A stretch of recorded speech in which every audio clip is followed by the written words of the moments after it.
Raider Nation, it's your boy Chris with Protect the Shield podcast, where my opinions might not be popular, but they'll always be authentic. Man, the Las Vegas Raiders and the San Francisco 49ers have agreed to do one joint practice, and it's going to be held on August 14th, which is 2 days before their August 16th preseason matchup. Me personally, I'm fired up about this, man. So when you really think about it, early on in Pete Carroll's tenure, he used to do his joint practices, and he would do them here or there. But kind of towards the end of his Seahawks tenure, they were a little bit more sporadic when they did it.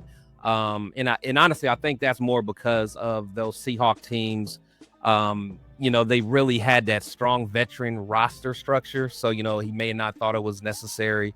But overall, when you're thinking about Pete Carroll, they say he's kind of cautiously supportive of the joint practices, as long as it has a strong emphasis on structure, player safety, development focus. And honestly, I'm fired up about this. And I really think AP kind of missed a solid opportunity last year when we did not do joint practices. I know Gruden did them quite a bit. I know Josh McDaniels was pretty high on them. And a lot of coaches throughout the league, are very high on them. But again, as long as they're structured and they're focused on like that player development and, make sure you're getting value on both ends. So, and me personally, I think there's a lot of purpose to it, because if you think about it, you get the high quality reps against unfamiliar looks.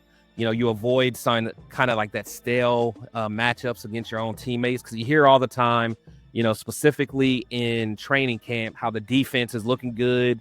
But a lot of times it's because the defense is already picking up on tendencies. They're seeing this offense. They kind of know when it's a run, know when it's a pass. And at times, the defense may look better, but it also is, how's it affecting their development? Are they getting lazy on reads and things like that? So, you get these joint practices where you're getting, some unfamiliar looks where, they don't know the tendency. So they're going to have to, go with, they have to read and react and do things properly. So, honestly, I think that's key. And again, it also helps prepare them for the game speed without the full injury risk of the preseason games. And as we know, starters don't really play, in the preseason. That's all there is to it. And, I know there's a debate on whether they should, they shouldn't. A lot of coaches have their own philosophies and kind of thought process behind, if they play or not. But at least with these joint practices, you can get, some good reps in, specifically the one-on-ones, with your top players. Like Max Crosby can get his one-on-one reps with Trent Williams.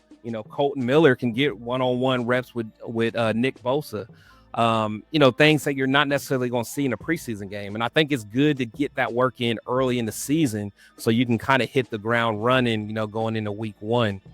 And also, I think the development for the young players is key. You get a chance to see some of these rookies and the UDFAs get some valuable reps against other teams' backups.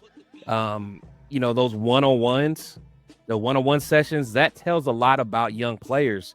A lot of people know that I've always been very high on Jacorian Bennett. And one of the reasons why I love Jacorian Bennett was everything I heard about him, all the reports that came out on his rookie year, about how he stepped it up in the joint practices in training camp. He was, obsessed with getting better. He was obsessed on learning from his mistakes and things like that. And he was making sure he got as many reps as possible. He would ditch people in line to make sure he's going against, some dogs on the other team and things like that. So, when I heard stuff like that, that got me fired up, because I know with his physical ability, sooner or later it's going to come together, with that mentality. And I was able to kind of learn that about him early, and I knew it was only a matter of time before he would get it together. So I'm all for it. And the thing is, these practices are pretty structured. I mean, they're very structured. Usually it starts off with, the individual position drills where the teams kind of warm up and do the positional drills separately. And then from there, it kind of gets into the fun stuff, whether it's the one-on-ones, which is always a fan favorite. and highly competitive. But that's when you're going to see, you know, the offensive line versus defensive line, the DBs versus wide receivers and things like that. That's when you're going to see Max go against Trent and, you know, Bosa and Miller and, you know, whatever. And plus you're going to see, you know, maybe some young rookies versus other young rookies. So you can kind of see where guys are. And, you know, as we're looking at them develop, you can kind of see, okay, this guy, you know, I can probably, you know, continue coaching him up. He has that sauce. Or it's like, man, this guy crumbles under pressure when the competition goes up. So, you know, you can see a lot about these people. The 7-on-7s and the 11-on-11s, those are like more of a controlled scrimmage style reps. They usually have refs out there. So they're kind of, you know, keeping order, you know, making sure everyone's getting a realistic look, making sure, you know, if there's any rule changes and things like that, you know, they can already start getting it into the players' heads, of, you know, things of that nature. The special situations, you know, the teams can go over, you know, whether it's, you know, red zone or whether it's, you know, your goal line offense, goal line defense, 2-minute drill, third down scenarios, things like that. You can, you know, have, you know, high speed, competitive situations that you can kind of create. And again, you're going against another team, so you're not having those stale matchups, going against the same guys, hitting the same guys, and the teams are usually fired up because they're tired of hitting the same guys all the time. So you know, there's a lot to it. And you know, the special teams units, they get a chance to kind of get after it as well. You know, they kind of have their own little sessions where they can, you know, go get after it. And again, you know, the biggest thing about these practices, again, it's always safety first, and it's all about the development and making sure both teams you know, are mutually feeling the benefits of these practices. But you know, the number one rule is, you know, no tackle to the ground. So, you know, in the football world, you know, most of us know, you know, the thud contact, that's what we call the thud contact, where you can hit a guy and you can hit him pretty good, you can hit him hard, and wrap up, but you do not take the guys to the ground. You know, a lot of times when you're seeing fights, these joint practices or even fights and just in regular training camp or whatever, it's usually because, you know, someone's getting a little over anxious and trying to prove themselves and things like that, you know, because they're taking guys to the ground. You know, that is the number one rule. You're not going to take no one to the ground, and you stay away from the quarterback. So, you know, overall, you know, I'm very fired up about this news. I was glad to kind of hear about it. You know, I'm glad we're kind of back getting at it. But Raider Nation, let me know what you guys think. You know, how do you guys feel about the joint practices? Do you think that, you know, they're beneficial? Do you think they're a waste of time?